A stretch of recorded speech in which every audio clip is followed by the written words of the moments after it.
জনতা এখন আপনাদের সামনে বক্তব্য রাখবেন। এখন আপনাদের সামনে বক্তব্য রাখবেন বাংলাদেশের হিন্দুদের আইকন, যে কিনা যেখানে হিন্দুদের নির্যাতন হয় ঝাঁপিয়ে পড়ে, যে দীর্ঘ 40 বছর ধরে হিন্দুদের পক্ষে কথা বলে আসছে, হিন্দুদের পক্ষে বিভিন্ন দাবি দাওয়া করে আসছে, হিন্দুদের রাজপথের যোদ্ধা অ্যাডভোকেট গোবিন্দচন্দ্র পরমাণিক, হিন্দু মহাজোটের মহাসচিব অ্যাডভোকেট গোবিন্দচন্দ্র পরমাণিক। এখন বক্তব্য রাখছেন অ্যাডভোকেট গোবিন্দচন্দ্র পরমাণিক। সংগ্রামী সাথীগণ, বৈষম্য বিরোধী আন্দোলনের ফসল আজকের এই সরকার। আমরা আশা করেছিলাম যে এই সরকারের সময় কোনো ধরনের বৈষম্যের শিকার হবে না সংখ্যালঘু সহ আপামর জনগণ। কিন্তু আমরা কি দেখতে পাচ্ছি? আমরা দেখতে পেলাম এই সরকার গঠনের পরে এই সরকারের যে অন্তর্বর্তীকালীন সরকার হলো সেখানে হিন্দু সম্প্রদায়ের কোনো প্রতিনিধিত্ব নাই। আমরা দেখতে পেলাম যে 10টা 11টা সংস্কার কমিটি হলো, সেখানে হিন্দু সম্প্রদায়ের কোনো প্রতিনিধিত্ব নাই। আমরা অন্তর্বর্তীকালীন সরকারের প্রধান উপদেষ্টা এই ঢাকেশ্বরী মন্দিরে এসে একটা গল্প করে গেল যে আমরা সব একই পরিবারের সদস্য, কিন্তু এই পরিবারের সদস্য কিন্তু আমরা কোনো কাজের মধ্যে নাই কেন?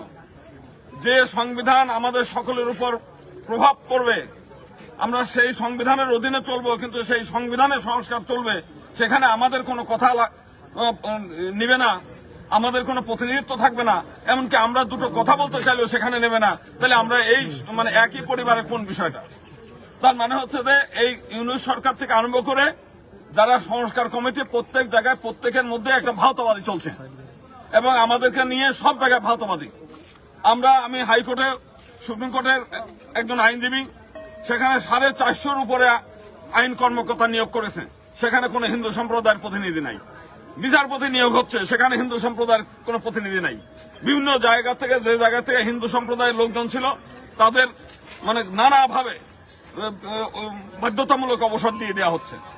আজকে আমরা দেখতে পেলাম একটা ছেলে, সে গার্মেন্টসে চাকরি করে, সেখানে আমরা যেটা জানতে পেরেছি যে আরো 3 জন প্রমোশন পাওয়ার কথা, সেখানে সেই 3 জন প্রমোশন না পেয়ে যখন এই দীপু সরকার প্রমোশন পেয়েছে, দীপু দাস, তাকে নানাভাবে হেনস্থা করা হচ্ছে প্রথম থেকেই। এরপরে এখন তো একটা গত স্বৈরাচারের সময় একটা তৈরি হয়ে গেছে, সেটা হচ্ছে ধর্ম অবমাননার অজুহাত। সে আমরা দেখেছি টিটু রায় থেকে আরম্ভ করে নাসিরনগরের তারা কেউ লেখাপড়া জানে না, তারা বাটন মোবাইল ব্যবহার করে, তাদেরও ফেসবুক খুলে এই একের পর এক গ্রামের পর গ্রাম জ্বালিয়ে দেওয়া হয়েছে। আমরা কুমিল্লায় দেখেছি সমস্ত কুমিল্লা শহর থেকে আরম্ভ করে সমস্ত মণ্ডপগুলো পুড়িয়ে দেওয়া হয়েছে। আমরা ভাবছিলাম যে এইবার ফ্যাসিবাদ বিদায় হয়েছে, এখন আর এই সমস্যাগুলো সমাধান হয়ে গেছে, কিন্তু আমরা কি দেখলাম? এখনো পর্যন্ত সেই ধর্ম অবমাননার অজুহাতে বিভিন্ন জায়গায় গ্রেপ্তার হচ্ছে, হামলা হচ্ছে। আমরা এই সে সময় আমরা দেখলাম যে খুলনার একটা ছেলে, কি নাম সেই ছেলেটা, উৎসব মণ্ডল, তার চোখ তুলে নেওয়া হয়েছে। এই যে নৃশংসতম ঘটনা, আজকে এখানে তাকে পিটিয়ে শুধু হত্যা করেছে তা না, হত্যা করে তাকে উলঙ্গ করে গাছের সঙ্গে ঝুলিয়ে তাকে খড়কুটা জ্বালিয়ে তাকে জ্বালিয়ে দেওয়া হয়েছে। এটা পৃথিবীর নিকৃষ্টতম শুধু না, এর মতো পৈশাচিক ঘটনা আমার মনে হয় পৃথিবীতে আর খুব বেশি আছে বলে মনে হয় না। তা আমরা এই ঘটনার তীব্র নিন্দা শুধু জানাচ্ছি না, এটার বিচার করতে হবে। এবং আজকে আমরা আশ্চর্য হয়ে যাই যে আমরা পার্শ্ববর্তী দেশ ভারতে একটা রেল দুর্ঘটনা ঘটলে সেই রেল দুর্ঘটনার জন্য সেই মন্ত্রী দায়ী না, দায়ী হলো সেই স্টেশন মাস্টার, মন্ত্রী পদত্যাগ করে বসে। এটা তার সৌজন্যতা। আর আমাদের এখানে একজন উপদেষ্টা বসে আছে যাদের কোনো নাই, কি বলে, বোধগম্য নাই।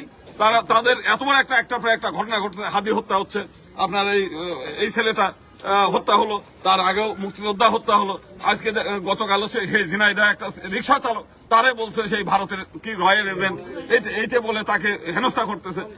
রংপুরের ঘটনা, সারা বাংলাদেশে একটার পর একটা ঘটনা ঘটছে, অথচ এই স্বরাষ্ট্র উপদেষ্টা তার মনে হয় ন্যূনতম যদি লজ্জাবোধ থাকতো অনেক আগে পদত্যাগ করে মানুষের কাছে ক্ষমা চেয়ে তারপর চলে যেত। আমি দেখলাম যে ওই যে এর আগে আমরা দেখেছি না যে শেখ হাসিনার স্ট্যাচু, বঙ্গবন্ধুর স্ট্যাচুর গলায় দড়ি বেঁধে যেমন টেনে হেসে নামায়, আমরা হীরক রাজার গল্পে আমরা সেই সিনেমায় দেখছি যে দড়ি ধরে মানো টান, রাজা হবে খান খান। এদের যদি কোমরের দড়ি বেঁধে এই সমস্ত উপদেষ্টা টেনে নামানো যায়, আমার মনে তাও নামবে না, উনাদের জোর করে ওই পদে থাকতে হবে, এইরকম একটা অবস্থা। আমি এই সমস্ত লজ্জাজনক কর্মকাণ্ড আমরা মনে করি এটা দ্রুত বিদায় হলে আমরা একটা শান্তি পাই। এদের দ্বারা এই দেশ রক্ষা হবে না। আমরা এর আগে ফখরুদ্দিনের সরকার দেখেছি, তারাও এই তত্ত্বাবধায়ক সরকার ছিল এবং তাদের এই ফখরুদ্দিনের মানে অঙ্গুলি হেলনে সারা বাংলাদেশে দস্যু দানব দত্ত যা ছিল সব পালায় চলে গেছে। এই কয়েকদিনের মধ্যে আমরা কাউকে এই ফখরুদ্দিনের সময় আমরা কোনো অনাচার দেখি নাই, কোনো অত্যাচার দেখি নাই, খুনি দেখি নাই, কোনো এমনকি ছিনতাইকারী ছিল না, পালায় চলে গেছে। অথচ আজকে এই কিন্তু অথর্ব, যেমন ইউনুস একটা অথর্ব, আর এর উপদেষ্টা যে করে আছে তার নিজের মানে বাড়ির চাকর বাকর, নিজের বাড়ির ডাক্তার, নিজের কোম্পানির লোকজন, নিজের হলো শ্যালক ট্যালক এইগুলো নিয়ে এসে একটা দেশটারে একটা মনে হচ্ছে তার নিজের প্রাইভেট কোম্পানি বানায় ফেলছে আর কি। যে কারণে কতগুলো অথর্ব লোক যারা এই মানে কোনো দায়িত্ব পালন করতে পারছে না, কোনো কিছু করতে পারতেছে না। আমরা এই ঘটনা আমরা প্রশাসনকে একটা ধন্যবাদ জানাই। ঘটনার সঙ্গে সঙ্গে তারা 10 জন আসামিকে গ্রেপ্তার করেছে, কিন্তু এই আসামিরা প্রকৃত শাস্তি পাবে এমন মানে আশা নাই। আমরা অতীতে আমরা বহু ঘটনা দেখেছি, কোন আসামি শাস্তি পায় নাই। কুমিল্লার ঘটনায় যখন ওই সময় শাস্তি দেয় নাই, তারপরে 1992 সালের ঘটনায় এই ঢাকেশ্বরী মন্দির থেকে আরম্ভ করে সারা দেশের মন্দির ভাঙছে, সেগুলোর কোনো বিচার হয় নাই। 2001 সালে সেই ভোলা সহ দক্ষিণ অঞ্চলে ব্যাপকভাবে হিন্দুদের উপর হামলা হয়েছে, সেগুলোর কোনো বিচার হয় নাই। যে কারণে আমরা এইগুলোর বিচার হবে এমন আশা করি না। তারপরেও আমরা দাবি করি যে দ্রুত বিচার ট্রাইব্যুনালে এই যে আজকে যেমন শেখ হাসিনার বিচার হচ্ছে, ওই রকম একটা হয় মানবতা বিরোধী অপরাধ আন্তর্জাতিক অপরাধ ট্রাইব্যুনালে নিতে হবে, না হলে দ্রুত বিচার ট্রাইব্যুনালে এদেরকে বিচার করে 1 মাসের মধ্যে বিচার করে প্রকাশ্য রাস্তায় হচ্ছে আমাদের দাবি। এছাড়া ওই বিচারের নামে দীর্ঘদিন চলবে, একসময় তারা আসামিরা সব খালাস পেয়ে যাবে।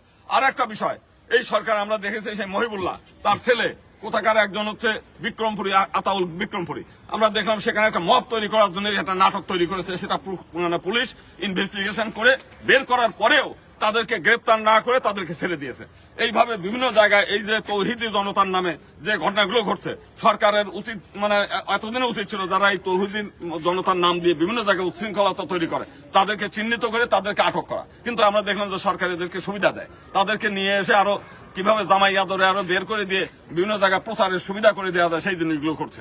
আমরা এর নিন্দা জানাই। আমরা চাইবো সরকার এই তৌহিদি জনতার নামে যারা বিভিন্ন জায়গায় মব সৃষ্টি করে এবং তাদের আগেই চিহ্নিত করে তাদের ধরেন, না হলে এই যে সামনে নির্বাচন আছে, এই নির্বাচন এরা হইতে দেবে না। বিভিন্ন জায়গা এখনই যদি তারা এই অবস্থা করে, নির্বাচনের সময় কি করবে? তো সেই কারণে সকলকে আজকে এখানে আপনারা দাঁড়িয়েছেন সকলকে অনেক অনেক ধন্যবাদ। আগামী শুক্রবারে আপনারা প্রেস ক্লাবে আসেন, সবাই যার যার ব্যানার নিয়ে এটার প্রতিবাদ করতে হবে এবং এটার বিরুদ্ধে রুখে দাঁড়াতে হবে আমাদের সকলকে। ধন্যবাদ। আমি একটু কথা বলি, একটু কথা বলি। ওই পাশে যান, ওই পাশে যান। আমি সাকিব, আমার নাম তানা সাহিব খান, বরিশালের ছেলে। আমি কিন্তু মুসলিম, হ্যাঁ, আমি কিন্তু হিন্দু না।